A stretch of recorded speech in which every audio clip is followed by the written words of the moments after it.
ఒక సాధారణ భక్తుని కోసం మహాశివుడు స్వయంగా వచ్చాడని మీకు తెలుసా? ఒక సాధారణ భక్తుడు శివుని దర్శనం కోసం తన ఊరు నుంచి కేదార్నాథ్ కి బయలుదేరాడు. అప్పుడు వాహనాలు లేవు, చేతిలో కర్ర, మనసంతా శివనామం. రాత్రనక పగలనక ఎండనక వాననక నెలల తరబడి నడిచిన తర్వాత చివరికి కేదార్నాథ్ చేరుకున్నాడు. అతని కళ్ళల్లో ఏదో ఆనందం. కానీ అప్పటికే ఆలయ తలుపులు మూసే సమయం వచ్చింది. భక్తుడు చేతులు జోడించి అక్కడ ఆలయానికి తాళం వేసే పూజారిని అడుగుతాడు, స్వామి, నేను చాలా దూరం నుంచి వచ్చాను, నడిచి వచ్చాను, ఒక్కసారైనా నా శివుణ్ణి చూడనివ్వండి అని వేడుకుంటాడు. కానీ పూజారి ఆలయం మూసిన తర్వాత తెరవకూడదు, మళ్ళీ 6 నెలల తర్వాతనే తెరుస్తాం అని చెప్పి వెళ్లిపోతాడు. చేసేదేం లేక ఆ భక్తుడు ఆలయం బయటే ఉండిపోయాడు. రాత్రి కమ్ముకుంది, మంచుగాలులు ఉగ్రంగా వీస్తున్నాయి, శరీరం చలితో వణుకుతున్న అతని ఆత్మవిశ్వాసం మాత్రం వణకలేదు. ఓ మహాదేవ, ఒక్కసారైనా నా వైపు చూడు అని వేడుకుంటాడు. అప్పుడు ఒక యోగి అతని దగ్గరికి వచ్చి, బాబు, ఎక్కడి నుంచి వచ్చావు అని ప్రేమగా అడిగాడు. భక్తుడు తన బాధని చెప్పాడు. యోగి చిరునవ్వు నవ్వి,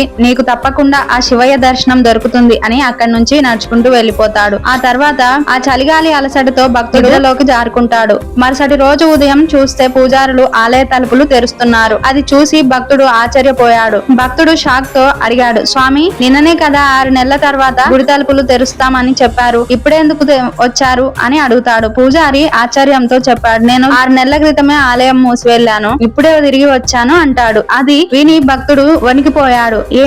ఏంటి స్వామి, నేను నిన్న రాత్రే ఇక్కడ నిద్రపోయాను, ఈ స్థలాన్ని విడిచిపెట్టలేదు. పూజారులు ఆశ్చర్యంతో చూశారు. ఇంత చలిలో నువ్వు ఎలా బ్రతికావు అన్నారు. అప్పుడు భక్తుడు అన్నాడు, నిన్న రాత్రి ఒక యోగి వచ్చాడు. చాలా పొడుగు, పెద్ద గడ్డం, ఒక చేతిలో త్రిశూలం, ఇంకో చేతిలో డమరుకం, వల్లంతా జంతు చర్మం ధరించి ఉన్నాడు. అది వినగానే పూజారికి కన్నీళ్లతో భక్తుని కాళ్ళ మీద పడిపోయాడు.